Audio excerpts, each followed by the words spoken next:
today's video, I'm going to show you how to rename your tabs or sheets here in the Google Sheets app using your iPhone. So if you're starting with a spreadsheet, you've already renamed that file.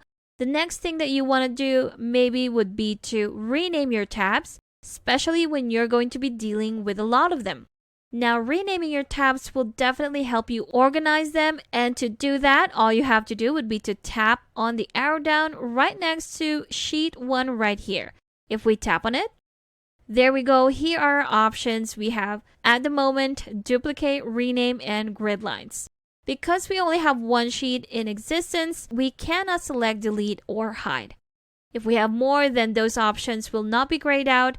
But for now, let's just go to rename. That's on our third row. If we tap on it, there we go. We can just now put in the name that we want for that sheet or tab. We're just going to call it Data 1. Tap on OK if you're done. And there you have it. We've successfully renamed our first sheet right there. Let's add 2 more and see what it would look like. There you have it. Now we have 2 more sheets. Again, tap on the arrow down or the drop down. There we go. Now that we have more than one sheet in existence in our spreadsheet, we can now select delete and hide. But of course, that's for another video. Right now, we're going to rename the sheet or tab.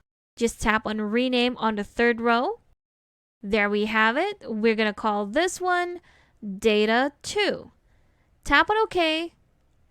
And there you have it. We've successfully renamed those 2 sheets on our spreadsheet by just tapping on that drop down right next to it.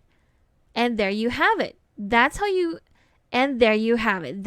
can rename your tabs or your sheets here in the Google Sheets app using your iPhone. Thanks for watching. If you found this video helpful, do leave a like and subscribe for more helpful videos. See you on the next one.